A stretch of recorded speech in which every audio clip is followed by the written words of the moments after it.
Hello everyone, welcome back to Ajith movie motives YouTube channel. బయట ఎక్కువ వర్షం పడేలా ఉంది. సో వీలైనంత వరకు అందరూ ఇంట్లోనే సేఫ్గా ఉండడానికి ప్రయత్నించండి. ఈరోజు మన మూవీ విషయానికి వస్తే బైసన్. విక్రమ్ సన్ ధ్రువ్ విక్రమ్ గారు, అనుపమ పరమేశ్వరన్ లీడ్ రోల్స్లో ఈ మూవీ వచ్చింది. రీసెంట్గానే తమిళ్లో రిలీజ్ అయింది, మన తెలుగులో కూడా డబ్ చేసి రిలీజ్ చేశారు. ఈ మూవీ ట్రైలర్ చూసిన తర్వాత ప్రీవియస్గా నేను చూసిన కొన్ని తమిళ్ మూవీస్లో ఉన్న అప్రెషన్ డిప్రెషన్ లాంటి ఎలిమెంట్సే కనిపించాయి. విత్ కంబైనింగ్ స్పోర్ట్స్ డ్రామాగా నేనైతే కొంచెం లో ఎక్స్పెక్టేషన్స్లోనే మూవీ చూశాను. చాలా బాగా సాటిస్ఫై చేసింది నన్ను, చాలా మోటివేట్ చేసింది నన్ను. అయితే నాకైతే మన Telugu masterpiece jersey movie గుర్తొచ్చింది. ఈ మూవీలో హీరోయిన్ అనుపమ పరమేశ్వరన్ తనకంటే చిన్నవాడైన అబ్బాయిని ఎందుకు ప్రేమించింది హీరోని, ఇదంతా తెలిసేసుకోవాలంటే మూవీ చూడాల్సిందే. ఇంకా ఏ మాత్రం లేట్ చేయకుండా షార్ట్ అండ్ స్వీట్గా మూవీని ఎక్స్ప్లెయిన్ చేస్తాను. అంతకంటే ముందు మీకు ఏం చేయాలో తెలుసు కదండి, చిన్న లైక్ అండ్ స్మైల్తో వీడియోని స్టార్ట్ చేసేయండి. Thank you. మూవీ ఓపెన్ అవగానే బైసన్ అన్న టైటిల్ కార్డ్తో కట్ చేస్తే కిట్టయ్య, ఇతనే మన మూవీలో హీరో. ఇప్పుడు జపాన్లో ఇండియా టీంలో ప్లేయర్గా ఆడుతున్నాడు కబడ్డీ. ఎక్కడో ఒక మారుమూల పల్లెటూరులో ఇంకా కులం మతం ప్రాంతం అంటూ కొట్టుకుంటున్న ఒక వర్గం మధ్యలో ఇరుక్కుపోయిన మన కిట్టయ్య ఎలా ఈ స్థాయికి వచ్చాడు, ఎలాంటి స్ట్రగుల్స్ను ఫేస్ చేస్తాడు, ఇదంతా గుర్తు తెచ్చుకుంటూ ఉంటాడు కిట్టయ్యకి చిన్నప్పటి నుంచే కబడ్డీ అంటే చాలా ఇష్టం. వాళ్ళ నాన్నగారికి కూడా ఎక్కువ ఇష్టం ఉన్నప్పటికీ బయటికి చెప్పుకోడు. ఎందుకంటే వాళ్ళ ఊర్లో ఉన్న సిచ్యువేషన్స్ వల్ల ఒక వర్గం వాళ్ళు ఇంకొక వర్గం వాళ్ళుగా విడిపోయి ఒకరినొకరు చంపుకుంటున్న సిచ్యువేషన్స్లో ఈ కబడ్డీ అంతా మనకు సెట్ అవ్వదు అనుకుంటూ కిట్టయ్యని కబడ్డీకి దూరంగా ఉంచాలనుకుని పెంచుతాడు. కానీ కిట్టయ్యకి మాత్రం కబడ్డీ అంటే ఇంట్రెస్ట్ ఉండడంతో చిన్నప్పటి నుంచే ఫ్రెండ్స్తో కబడ్డీ ఆడడం ఇలా చేస్తుంటాడు. ఒకరోజు వాళ్ళ స్కూల్లో పీఈటీ టీచర్ అతని ప్రతిభను గుర్తించి, కిట్టయ్య నువ్వు చాలా బాగా కబడ్డీ ఆడుతున్నావు, సరే ఒక పని చేస్తా, నిన్ను టీంలో జాయిన్ చేస్తా, నువ్వు ఎంత బాగా ఆడుతావో అందరి ముందు చూపించని అప్పటి వరకు ఉన్న స్కూల్లో బెస్ట్ టీమ్ మెంబర్స్లో ఇతన్ని కూడా జాయిన్ చేసి ఆడమంటే అందరికంటే చాలా బాగా ఆడుతాడు, చాలా ఇంటెలిజెంట్గా స్మార్ట్గా. రే ఏంట్రా కిట్టయ్య ఇంత బాగా ఆడుతున్నావు, నువ్వు ఎక్కడి నుంచి వచ్చావనంటే వాళ్ళ ఊరి డీటెయిల్స్ చెప్తాడు. వాళ్ళ ఊర్లో వాళ్ళకు కూడా కబడ్డీ అంటే చాలా ఇష్టం, సీనియర్ ప్లేయర్లు ఉన్నారు, వాళ్ళని చూసే నేను కొంచెం కబడ్డీ నేర్చుకుంటూ వచ్చాను, ఎలాగైనా మా ఊర్లో ఉన్న టీంతో కలిసి ఆడాలని చాలా మంది ట్రై చేస్తున్నారని చెప్తాడు. ఆ తర్వాత పీటీ టీచర్ ఒక హోటల్కి తీసుకెళ్లి పరోటా తినిపిస్తూ ఉంటే సడన్గా కొంతమంది గ్యాంగ్ వచ్చి అక్కడున్న పర్సన్స్ని కత్తితో పొడిచి చంపేస్తారు. కిట్టయ్య ఇదంతా చూసి చాలా భయపడతాడు. లోపల వెళ్ళి దాక్కుని కిట్టయ్యని చూసి స్కూల్ పిల్లాడే కదా ప్రాబ్లం ఏం రాదులేని అక్కడ నుంచి వెళ్ళిపోతారు కిట్టయ్యని ఏం చేయకుండా. కిట్టయ్య వాళ్ళ నాన్న పేరు వీరస్వామి కిట్టయ్యతో కందస్వామి పాండ్యన్ ఉన్నంత వరకు ఈ గొడవలు ఆగవు, ఇప్పటికీ ఒకరినొకరు చంపుకునేలాగా గొడవ పడుతూ ఉంటారని, వాళ్ళిద్దరి మధ్య అసలు ఏం జరిగిందో గొడవ రావడానికి ఎక్స్ప్లెయిన్ చేస్తాడు. కందస్వామి పాండ్యన్ వీళ్ళిద్దరూ వేరు కులానికి చెందిన వాళ్ళు. ఎక్కడో ఒక చిన్న పాయింట్లో రైజ్ అయిన గొడవ అప్పటి నుంచి ఒకరినొకరు చంపుకునేంత వరకు వచ్చేస్తుంది. ముఖ్యంగా కందస్వామి చుట్టూ ఉండే మనుషులు, పాండ్యన్ దగ్గర ఉండే మనుషుల మధ్య వీళ్ళ గౌరవం కాపాడుకోవాలని ఇంకా హత్యలు చేస్తుంటారు.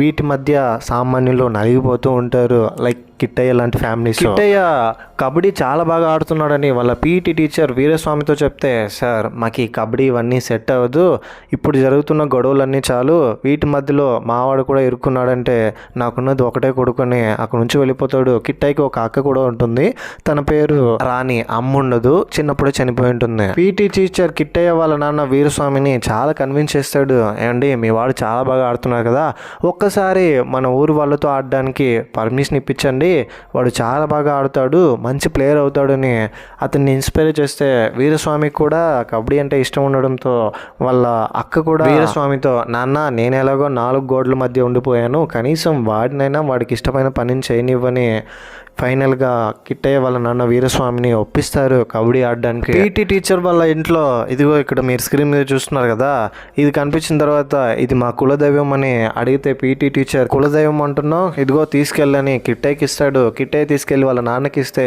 వాళ్ళు పూజిస్తున్న గుడిలో వెళ్ళి ఆ బొమ్మను పెడతారు. దీన్ని ఏమంటారో నాకు ఎగ్జాక్ట్గా తెలియదు, మీరు ఎవరికైనా తెలిస్తే కమెంట్ చేసేయండి. బైసన్ మూవీలో అయితే అలాగే చూపించారు. ఒకరోజు కిట్టయ్య వాళ్ళ నాన్న వీరస్వామి అక్క వీళ్ళందరూ కలిసి మేకను తీసుకుని బస్లో వెళ్తూ ఉంటే పక్కన బస్లో కూర్చొని ఉన్న ఒక వ్యక్తి కాళ్ళ మీద మేక యూరిన్ పోస్తుంది. ఏంటది, నా మీద యూరిన్ పోసిందా, ఎంత ధైర్యం దీనికి అని మేకని కాలితో తొంతాడు. దీంతో వీళ్ళ కోపం వచ్చి, మూగు జీవమయ్యా పాపం అదే అదేం చేసిందని అందరి మధ్య గొడవలు రైజ్ అవుతాయి. దాంతో అతను కత్తి తీసుకుని మ్యాక్ని కత్తితో పొడిచి చంపేసి బస్సులో నుంచి కిందకి తోసేస్తాడు. కిట్టయ్య కోపం వచ్చి అతన్ని కొట్టి అక్కడ నుంచి పంపించేస్తాడు. పగతో అక్కడ నుంచి వెళ్ళిపోతాడు కిట్టయ్య మీద కోపంతో. ఎప్పటికైనా నీ అంతు చూస్తాను రానేలాగా. ఈ ఇన్సిడెంట్ జరిగిన తర్వాత కిట్టయ్య వాళ్ళ నాన్న వీరస్వామి, చూసావా చిన్న మేక యూరిన్ పోసిందని ఇంత రాద్దంతం చేశారు, ఇలాంటి ఒక ఊర్లో కబడ్డీ ఆడతావా, నాకు ప్రామిస్ చేయి, ఇక మీదట కబడ్డీ ఆడనని, ఇంకా మనం ఈ కబడ్డీ జోడికి వెళ్ళకూడదని ప్రామిస్ చేసుకుంటాడు. కిట్టయ్య కూడా ఇంకా వాళ్ళ నాన్నగారి మాటకి అడ్డు చెప్పకుండా ప్రామిస్ చేస్తాడు. లైఫ్లో కబడ్డీ ఆడనని మా నాన్నగారికి ప్రామిస్ చేశాను, ఇంకా నా ఆశలు చంపుకోవాల్సిందేనా అని కిట్టయ్య ఒంటరిగా కూర్చుని బాధపడుతుంటే కిట్టయ్య దగ్గరికి రాణి వస్తుంది. ఇదిగో మన మూవీలో హీరోయిన్ రాణినే. చిన్నప్పటి నుంచే రాణికి కిట్టయ్య అంటే చాలా ఇష్టం. కిట్టయ్య కంటే రాణి పెద్దదై ఉంటుంది, అయినప్పటికీ ఇష్టంతో ఉంటుంది. కిట్టయ్యకి కూడా రాణి ఇష్టమే. ఇప్పుడు కిట్టయ్య రాణి దగ్గరికి వెళ్ళి, రా ఇక మీద కబడ్డీ ఆడనని మీ నాన్న కొట్టేసావంట, అదంతా ఏం కాదులే, అసలు ఏం జరిగిందో చెప్పానంటే మా ఇంట్లో ఏం జరుగుతుందో నీకెందుకు చెప్పాలని ఫుల్ ఫ్రస్ట్రేషన్స్తో రాణి మీద అరుస్తే ఇద్దరు గొడవ పడతారు. ఆ గొడవలోనూ ఇద్దరి మధ్య ప్రేమ ఉంటుంది. వెళ్ళి చూడరా, మీ అక్క మనసు ఏంటో తెలుసుకో, అప్పుడు అర్థమవుతుంది ఒక ఆడపిల్ల మనసు అని వాళ్ళ అక్క గురించి చెప్తుంది. కిట్టయ్య వాళ్ళ అక్క చిన్నప్పటి నుంచి ఒక అతన్ని ప్రేమించుంటుంది. అతను చనిపోవడంతో అతన్నే తలుచుకుంటూ ఎవరికి చెప్పుకోలేక బాధపడుతూ ఉంటుంది. కిట్టయ్య రాణి వీళ్ళిద్దరూ కలిసి ఉంటున్నారని, ఇద్దరి మధ్య ప్రేమ ఉందని ఊర్లో ఉన్న వాళ్ళందరూ అనుకుంటున్నారని రాణి వాళ్ళ నాన్న వీరస్వామి దగ్గరకు వచ్చి గొడవ చేస్తాడు. మీ వాడికి ఏమైనా బుద్ధి ఉందా, తనకంటే పెద్దదైన నా కూతురుతో రిలేషన్షిప్ పెట్టుకుంటాడని కొంతమంది మనుషులు తీసుకొచ్చి గొడవ చేస్తున్నాడు. దాంతో కిట్టయ్య వాళ్ళ అక్క రాణి దగ్గరికి వెళ్ళి, ఇదంతా నీకు తెలియకుండానే జరుగుతుందా, మా తమ్ముడు అంటే నీకెందుకని ఇష్టం, అయినా నీకంటే వాడు చిన్న పిల్లాడు కదే, ఇదంతా పాసిబుల్ అవుతుందని అంటే కిట్టయ్య అంటే నాకు చిన్నప్పటి నుంచి ఇష్టం. ఫస్ట్ టైం నాకు పీరియడ్స్ వచ్చి స్టమక్ పెయిన్తో నేను పొలంలో పడిపోయినప్పుడు కిట్టయ్య నన్ను చూసి ఎత్తుకొని తీసుకెళ్లాడు. మా మధ్య ప్రేమ ఉంది, మమ్మల్ని ఎవరు విడిదీయలేరు, మీ నాన్నైనా సరే మా నాన్న అయినా సరే అని చెప్తుంది. పీటీ టీచర్ కిట్టయ్య వీళ్ళిద్దరూ బైక్లో వెళ్తుంటే, సార్ ఏం చేయమంటారు, మా నాన్న ప్రామిస్ చేసుకున్నాడంటే, ఒరే నేను నా ఫాదర్కి ఎన్ని ప్రామిసులు చేశానో తెలుసా, అన్నీ మనం ప్రామిస్ చేసినట్టే నడుచుకోవాలా అంటే, నువ్వు కబడ్డీ ఆడుతున్నావు అంతే అని కిట్టయ్యని డిసప్పాయింట్ చేసుకుండా తీసుకెళ్తుంటే సడన్ గా కొంతమంది వచ్చి పీటీ టీచర్ని కిట్టయ్య మీద అటాక్ చేస్తారు. పీటీ టీచర్ని బాగా కొడతారు. కిట్టయ్య వెళ్ళి ఆపడానికి ప్రయత్నిస్తే కిట్టయ్యని కొట్టడానికి వస్తే కిట్టయ్యనే వాళ్ళని కొట్టి అక్కడ నుంచి తరిమేస్తాడు. ఇంటికి వెళ్ళిన తర్వాత కిట్టయ్య వాళ్ళ నాన్న వీరస్వామితో, మీ వాడిని మన ఊరు టీంలో ఆడనిద్దామని ఒక అవకాశం ఇద్దామనంటే వీరస్వామి, నాకు మాత్రం కబడ్డీ ఆడాలంటే ఇష్టం ఉండదా, చిన్నప్పటి నుంచి మన ఊర్లో బెస్ట్ ప్లేయర్ని చూస్తూ కబడ్డీ మీద ఆశలు పెంచుకున్నాను, కానీ ఒకరోజు శవంగా నదిలో తేలాడు, అప్పటి నుంచే నాకు అర్థమైంది కబడ్డీ ఆడాలంటే కొన్ని అర్హతలు ఉండాలనుకున్నాను, ఎస్పెషల్గా మన ఊర్లో. ఇప్పుడు నా కొడుకు ఆడాలనుకుంటే నాకు చాలా భయం వేస్తుంది అంటే, మీ భయం నాకు అర్థమైంది, ఇవాళ ఒక్కరోజు వాడిని ఆడనివ్వండి అని పర్మిషన్ అడుగుతాడు. దాంతో అతను ఒప్పుకుంటాడు. వాళ్ళ ఊరి టీంలో ఆపోజిట్ ఊరు తరపున కిట్టయ్య కూడా ఆడతాడు. కిట్టయ్య ఆటను చూసి అందరూ మెచ్చుకుంటారు. కిట్టయ్య ఇంత బాగా ఆడతానని ఇన్ని రోజులు ఎవరికి తెలియదు ఏంటని. కిట్టయ్య ఆటను చూడడానికి రాణి వస్తే రాణి వాళ్ళ నాన్న, ఏంటే ఆటను చూడడానికి వచ్చావా లేదా వాడిని చూడడానికి వచ్చావా అని బాగా కొట్టి ఇంటికి తీసుకెళ్తాడు. అతను ఆడిన విధానం చూసి ఊరు వాళ్ళందరూ చేరి కిట్టయ్యని టీంలో జాయిన్ చేస్తారు. ఇది చాలా మందికి నచ్చదు, ఎస్పెషలీ రాణి వాళ్ళ నాన్నకి. ఎవరిని అడిగి ఊర్లో వాళ్ళు కిట్టయ్యని జాయిన్ చేశారంటే వాడి ఆటను చూసి ఊర్లో వాళ్ళే జాయిన్ చేశారు సరే కిట్టయ్య మీద ఇంకా కోపంతో ఉంటాడు. సడన్ గా ఒక రోజు పాండ్యన్ కందస్వామి గురించి చెప్పాను కదా, పాండ్యన్ని ఒంటరిగా వస్తున్నాడని కందస్వామి మనుషులు చంపేస్తారు. దాంతో కిట్టయ్య వాళ్ళ నాన్న వీరయ్య ఈ విషయం తెలుసుకొని ఎలాగైనా ఈ గొడవల నుంచి కిట్టయ్యని దూరంగా ఉంచాలని కిట్టయ్యని తీసుకుని ఊరు బయటకు వెళ్తుంటే సడన్ గా కొంతమంది కిట్టయ్యని వాళ్ళ నాన్నని చూసి పాండ్యన్ మనుషులు, ఏంట్రా ఎక్కడికి వెళ్తున్నారని ఇద్దరిని బాగా కొడతారు. కిట్టయ్య కోపం వచ్చి వాళ్ళందరితో ఫైట్ చేస్తుంటే అందరూ కలిసి కిట్టయ్య చెయ్యి పట్టుకొని అతను చెయ్యి విరిచేస్తారు. కిట్టయ్య చెయ్యి విరిగిపోయిందనే బాధ కంటే ఇక మీదట నేను కబడ్డీ ఆడలేనేమో అనే బాధ ఎక్కువగా ఉంది. ఇప్పుడే ఇంటర్వెల్ కార్డ్ పడుతుంది. ఇంతటితో ఇంటర్వెల్ సెకండ్ హాఫ్ లోకి వెళ్ళబోయే ముందు మీకు కనుక నా ఎక్స్ప్లెనేషన్ నచ్చితే మరిన్ని ఇలాంటి కైండ్ ఆఫ్ ఎక్స్ప్లెనేషన్ వీడియోస్ కోసం మన ఛానల్ని సబ్స్క్రైబ్ చేసి బెల్ ఐకాన్ క్లిక్ చేసేయండి. సెకండ్ హాఫ్ ఓపెన్ అవగానే కిట్టయ్య వాళ్ళ నాన్న వీరస్వామి ఇలా జరిగినందుకు వాళ్ళు పూజిస్తున్న బైసన్ తీసుకెళ్లి నీటిలో పడేస్తాడు. పాండ్యన్ చనిపోయినాడు, గాయాలతో బయటపడతాడు. పాండ్యన్ బదులుగా ఆ రోజు కబడ్డీ పోటీలకి కందస్వామి వెళ్తాడు. వెళ్తాడు.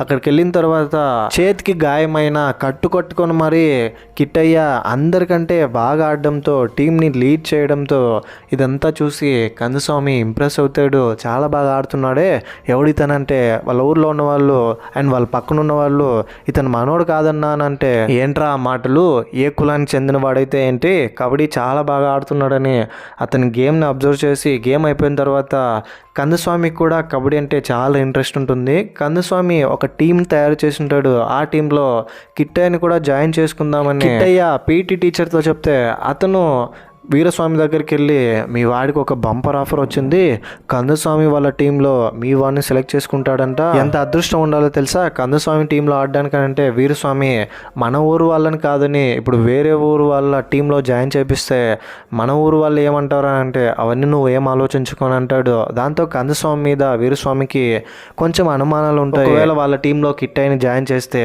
గొడవలు పగలంటూ వీడిని ఎక్కడ బలి తీసుకుంటారేమోనే. ఈ విషయం కందుస్వామికి అర్థమయ్యి నేరుగా కిట్టయ్య వాళ్ళ ఇంటికి వచ్చి వీరస్వామితో, చూడండి ఈ పగలు ప్రతీకారాలంతా నా పర్సనల్ విషయం, టీం మెంబర్స్ మాత్రం వీటి నుంచి దూరంగా ఉండేలా చూసుకుంటాను, వీళ్ళకి ఏం జరగకుండా నేను చూసుకుంటానని భరోసా ఇవ్వడంతో వీరస్వామి కందుస్వామి వాళ్ళ టీంలో కిట్టయ్య జాయిన్ అవ్వడానికి ఓకే అంటాడు. అతను అనుకున్నట్టుగానే కందుస్వామి టీంలో ఉంటే కూడా కిట్టయ్య చాలా బాగా ఆడుతాడు. ఒకరోజు కందుస్వామి వాళ్ళ ఇంట్లో అటాక్ జరుగుతుంది. కందుస్వామి చుట్టూన్న వాళ్ళంతా అతని మీద అనుమానపడి, కిట్టయ్య ఇదంతా చేసినానంటే, రే ఎవరిని పట్టుకుని ఏమనుకుంటున్నావు, కిట్టయ్య ఎలాంటి వాడు నాకు చాలా బాగా తెలుసు, అనవసరంగా వాడి మీద నిందేయకండి, కిట్టయ్యని ఇక నుంచి ఇక్కడ నువ్వు ఉండొద్దు, మా ఇంటికి కూడా రాకు, నీకే ప్రాబ్లం అని అక్కడ నుంచి పంపించేస్తాడు. దాంతో కిట్టయ్యకి ఏం జరుగుతుందో అస్సలు అర్థం కావట్లేదు.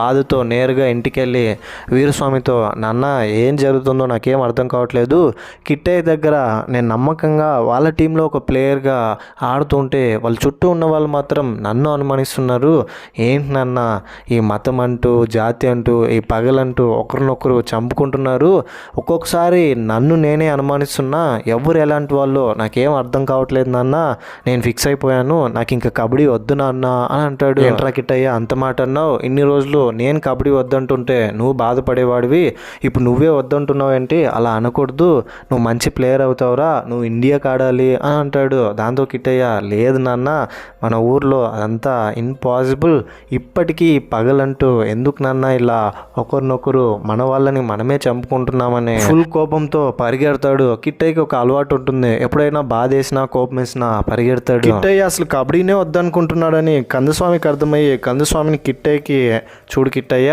నేను దుర్మార్గుడినే, నేను ఒప్పుకుంటాను, చుట్టూ ఉన్న వాళ్ళు నన్ను గౌరవించాలి అనే ఒకే ఒక మోటివ్తోనే ఇదంతా చేస్తున్నాను, కానీ నువ్వు మాత్రం మంచి ప్లేయర్వి, నువ్వు ఎప్పటికైనా ఒక మంచి స్థాయికి రావాలి, నువ్వు నా టీంలో ఆడకపోతే ఏంటి, నిన్ను ఇంకొక టీంలో జాయిన్ చేస్తాను, ఇక నుంచి నా దగ్గరికి రాకు, నీకే ప్రాబ్లం అని ఇంకో టీంలో జాయిన్ అవ్వడానికి అన్ని ఏర్పాట్లు చేస్తాడు కందుస్వామి. ఇంకొక టీంలో జాయిన్ అయ్యి నేషనల్ టీంలో కూడా సెలెక్ట్ అవుతాడు. కానీ పక్కనున్న వాళ్ళు మాత్రం ఎప్పటికప్పుడు కిట్టయ్యని అవమానపరుస్తూ ఉంటారు.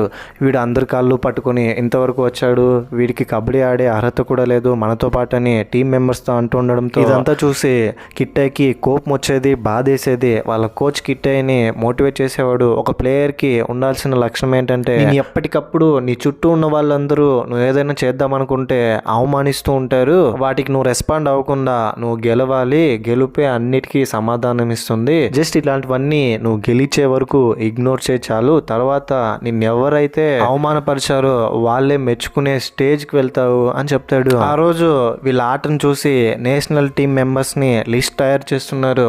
ఎలాగైనా లిస్ట్లో కిట్టయ్య పేరు రావాలని వీరస్వామి పూజలు చేస్తాడు. లిస్ట్లో అతని పేరు రాదు. పేరు రాకపోవడంతో చాలా నిరాశ నిస్పృహలతో బాధపడుతూ ఉంటే వాళ్ళ కోచ్ వచ్చి, ఇప్పుడు జరగబోయే ఆటలో నువ్వు నీ పర్ఫార్మెన్స్ని చూపించగలిగితే మేబీ కమిటీ మెంబర్స్ నిన్ను సెలెక్ట్ చేసుకునే అవకాశం 0.18% ఉందని చెప్పడంతో 0.18% కోసమైనా ఆడాలని అందరి ముందు చాలా బాగా ఆడతాడు. కమిటీ మెంబర్స్ ఇతన్ని గుర్తించి కిట్టయ్యని ఫైనల్ నేషనల్స్లో ఆడడానికి సెలెక్ట్ చేస్తారు. ఇంకోవైపు ఊర్లో రాణికి వాళ్ళ అమ్మ నాన్న వేరొక పెళ్లి చేసేస్తున్నారని కిట్టయ్య వాళ్ళ నాన్న వీరస్వామి వాళ్ళ మనుషుల్ని వాళ్ళ బంధువుని తీసుకెళ్లి పిల్లని అడుగుతారు. అయితే రాణి వాళ్ళ అలాంటి వాడికి నా కూతుర్ని ఇవ్వనని, నా ఇష్టం, నేను ఎవరికైనా ఇచ్చి పెళ్లి చేస్తానని చెప్తాడు. ఈ విషయం కిట్టయ్యకి తెలియగానే చాలా బాధపడతాడు. వాళ్ళ అక్క కిట్టయ్యకి ఫోన్ చేసి చెప్తుంది ఈ విధంగా రాణికి ఎంగేజ్మెంట్ అవబోతుందని. ఎంగేజ్మెంట్ అయిపోయిన తర్వాత పెళ్లి చేయబోతూ ఉంటే వాళ్ళ నాయకుడు పాండ్యన్ అక్కడికి వచ్చి ఏమ్మా నీకు ఈ పెళ్లి ఇష్టమేనా అంటే లేదండి నా కూతురికి పెళ్లి ఇష్టం లేదని రాణి వాళ్ళ అమ్మ అతనితో చెప్తుంది. మరి నువ్వు ఎవరిని ప్రేమించావు అంటే రాణి నేను కిట్టయ్యని ప్రేమించాను అని చెప్తుంది. ఇప్పుడు నేషనల్స్కి వెళ్తున్నాడు, కబడ్డీ ఆడబడుతున్నాడని. దాంతో రాణి వాళ్ళ నాన్నని కందస్వామి బాగా తిట్టి ఏంటయ్యా అలాంటి వాడికి నీ కూతుర్ని ఇవ్వనంటున్నావా, అలాంటి వాడు మన ఊర్లో ఉండడం మన ఊరికే గర్వకారణం, అతను ఎప్పుడు వచ్చినా సరే అతనితోనే రాణి పెళ్ళని, ఈ లోపు నువ్వు ఏదైనా తిక్క తిక్క వేషాలు వేసావనుకో మళ్ళీ నా కథ వేరే ఉంటుంది చెప్తున్నానని రాణి వాళ్ళ నాన్నతో చెప్తాడు. ఒక రకంగా చూసుకుంటే కందస్వామి మంచోడే, పాండ్యను మంచోడే, కానీ వాళ్ళ చుట్టూ ఉండే వాళ్ళు చిన్న చిన్న యుగోలకు పోయి ఎక్కువ తక్కువ అంటూ ఇలాంటి గొడవలు చేసేదానికి సిచ్యువేషన్స్ క్రియేట్ చేస్తున్నారు. ఇంకోవైపు కిట్టయ్య దగ్గరికి కమిటీ మెంబర్ వచ్చి చూడు కిట్టయ్య నువ్వు చాలా బాగా ఆడి ఇంతవరకు వచ్చావు, కానీ ఫైనల్స్ లిస్ట్లో నీ పేరు లేదు అని చెప్పగానే కిట్టయ్యకి నాకు తెలుసండి వీటి వెనకాల ఏదైనా అవన్నీ రీజన్, అలాంటి వాళ్ళు ఇంతవరకు రావడమే పెద్ద కళ, నేను ఇంటికి వెళ్తానని తిరిగి ఊరికి వెళ్ళిపోతాడు. కానీ కమిటీ మెంబర్ కూతురు నాన్న బైసన్ ఎంత మంచి ప్లేయర్, కిట్టయ్య అలాంటి ప్లేయర్ని ఎందుకు నాన్న సెలెక్ట్ చేయలేదంటే రాజకీయం జరుగుతుందమ్మా అని చెప్తాడు. నాన్న మీరు ఏదైనా చేయండి, అవసరమైతే మీ ఫేమ్ అండ్ నేమ్ కూడా పోగొట్టుకోండి, కిట్టయ్య లాంటి ప్లేయర్ మన ఇండియా తరపున ఆడాలని వాళ్ళ నాన్నతో చెప్తే కమిటీ మెంబర్గా ఉన్న అతను పై వాళ్ళతో మాట్లాడి ఇండియా పాకిస్తాన్ కబడ్డీ ఆటలో ఇండియా తరపున మన కిట్టయ్య పేరు కూడా యాడ్ చేయడానికి ప్రయత్నిస్తాడు. ఊర్లో పాండ్యన్ మీద అటాక్ జరుగుతుంది. ఈ అటాక్ లో పాండ్యన్ చనిపోతాడు. అప్పటి వరకు కామ్గా ఉన్నవారు ఒక్కసారి పగలతో రగిలిపోయి ఒకరినొకరు చంపుకుంటూ ఉన్నారు. వెంటనే పోలీసు వాళ్ళు రంగంలోకి దిగి ఊర్లో నుంచి ఎవరు బయటికి వెళ్ళకూడదని అందరినీ అలర్ట్ చేస్తున్నాడు, రెడ్ అలర్ట్ ప్రకటిస్తారు. ఇలాంటి సిచ్యువేషన్లో కిట్టయ్య వీరస్వామి దగ్గరికి వచ్చేస్తాడు ఇంటికి. ఏంటి నాన్న ఎందుకని ఇక్కడికి వచ్చావనంటే ఏం చేయమంటావు, నన్ను కమిటీ మెంబర్సే ఇంటికి పొమ్మన్నారు, నేను ఇంకా ఏం చేయను నాన్న అని చాలా ఏడుస్తాడు. సరిగ్గా అప్పుడే ఊర్లో గొడవ జరుగుతోంది. ఏంటి కిట్టయ్య వచ్చాడా బయటికి పంపించొద్దు అని చెప్తుంది. సరిగ్గా అప్పుడే కమిటీ మెంబర్స్ వీరయ్యకి ఫోన్ చేసి ఏమండి మీ కొడుకు కిట్టయ్య, ఏమండి మీ కొడుకు ఇండియా టీంకి సెలెక్ట్ అయ్యాడు అని చెప్తుంది. ఇది వినంగానే వీరస్వామి అండ్ కిట్టయ్య వీళ్ళిద్దరూ చాలా హ్యాపీగా ఫీల్ అవుతారు. ఇప్పుడున్న ఊర్లో పరిస్థితుల్లో ఎలా ఊర్లో నుంచి బయటపడాలని వీరస్వామి చేతిలో ఒక కత్తి తీసుకొని మల్తాడికి చుట్టేసి ఎలాగైనా నిన్ను ఊర్లో నుంచి బయటికి పంపిస్తా, నువ్వు ఇండియా టీం తరపున ఆడాలని సైకిల్లో బస్టాండ్ దగ్గర తీసుకెళ్తుంటే పోలీసులు వీళ్ళని చూసి వీరస్వామి మల్తాడులో కత్తి ఉండడం చూసి ఏంటయ్యా ఈ కత్తి ఏంటి, ఎక్కడి నుంచి వస్తున్నారు మీరు అని అంటే సార్ మా వాడు ఇండియా టీంలో ఆడాలి, వాడి పేరు కూడా వచ్చేసింది, వాడిని పంపించండి కబడ్డీలో అంటే కత్తి పట్టుకొని కబడ్డీ అంటున్నావని వీరస్వామి చెప్పే మాటలు వినిపించుకోకుండా వీరస్వామిని కిట్టయ్యని బాగా కొడతారు. అక్కడ నుంచి వస్తూ కిట్టయ్య రాణిని కిస్ చేసి వచ్చింటాడు, నేను ఎలాగైనా గెలిచే తిరిగి వస్తానని. రాణి అండ్ కిట్టయ్య వాళ్ళ అక్క రాజీ వీళ్ళిద్దరూ చాలా ఎమోషనల్ అవుతారు. ఏం చేయాలో అర్థం కాక వీరస్వామి సార్ నన్ను నమ్మండి, వీడు ఇండియా తరపున ఆడబోతున్నాడు, కావాలంటే నా పెట్టి చూడండి అందులో వాడి డీటెయిల్స్ ఉన్నాయి, కత్తి తీసుకొచ్చినందుకు నన్నేమైనా చేయండి కానీ నా కొడుకు అమాయకుడు సార్ వాడిని వదిలేయండి, వాడు వెళ్ళాలని కాళ్ళు పట్టుకుని బ్రతిమలాడే స్టేజ్కి వెళ్తాడు. సరిగ్గా అప్పుడే మిగతా కానిస్టేబుల్స్ ఆఫీసర్స్ అందరూ అక్కడికి వచ్చి కిట్టయ్యని చూసి సార్ ఇతని పేరు కిట్టయ్య, టీంలో ఇతను కూడా ఆడబోతున్నాడు సార్ అని కిట్టయ్యని వాళ్ళ నాన్నని అక్కడ నుంచి పంపిస్తారు. ఫైనలీ కిట్టయ్య అక్కడికి వెళ్ళి ఇండియా తరపున ఆడి పాకిస్తాన్ నుంచి గట్టి పోటీ వచ్చినా వాళ్ళని ఎదుర్కొని మరి ఎన్నో స్ట్రగుల్స్ని ఫేస్ చేసి గెలుస్తాడు. ఇండియా గెలుస్తుంది, అందరూ సంబరాలు చేసుకుంటారు. ఒక్కసారిగా కిట్టయ్య పేరు ఇంటర్నేషనల్ లెవెల్లో సౌండ్ చేస్తుంది. ఇదంతా ఊరు వాళ్ళకు చాలా ప్రైడ్గా ఉంటుంది. కిట్టయ్య వాళ్ళ నాన్న గురించి చెప్పాలంటే ఇంకా నేను మాటల్లో చెప్పలేను, అతని ఆనందానికి అంతే లేదు. మెడల్ తీసుకోవడానికి కిట్టయ్యతో పాటు వీరస్వామి కూడా వెళ్తాడు, చాలా ఎమోషనల్ అవుతాడు.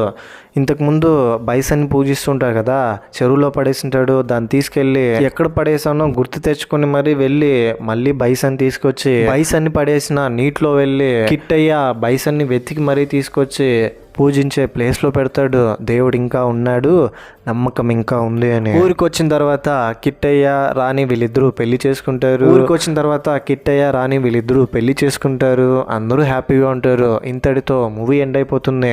ఈ మూవీపై మీ ఒపీనియన్ ఏంటి, నా ఎక్స్ప్లెనేషన్ మీకు ఎలా అనిపించింది అనే దాన్ని కింద కమెంట్ బాక్స్లో తప్పకుండా నాతో షేర్ చేసుకోండి. అండ్ నాకు తెలుసు ఈ మూవీలో పెద్దగా ట్విస్ట్ అండ్ టర్న్స్ ఉండదు, మీరు రెగ్యులర్గా మన ఛానల్లో చూసే వీడియోస్ లాగా, కానీ ఒక చిన్నపాటి మోటివేషన్ వచ్చిందని అనుకుంటున్నాను. ఇలాంటికైనా మరిన్ని మూవీస్ అండ్ ఎక్స్ప్లెనేషన్ వీడియోస్ కోసం మన ఛానల్ని సబ్స్క్రైబ్ చేసి బెల్ ఐకాన్ క్లిక్ చేసేయండి. చాలామంది వీడియోస్ చూస్తున్నారు కానీ సబ్స్క్రైబ్ చేసుకోవట్లా. Please try to subscribe. మీకు కనుక నా ఎక్స్ప్లెనేషన్ నచ్చితే, బయట వర్షాలు ఉన్నాయి, వీలైనంత వరకు సేఫ్గా ఉండండి. ఇంకో వీడియోతో మీ ముందు ఉంటాను. Thank you. జై హింద్.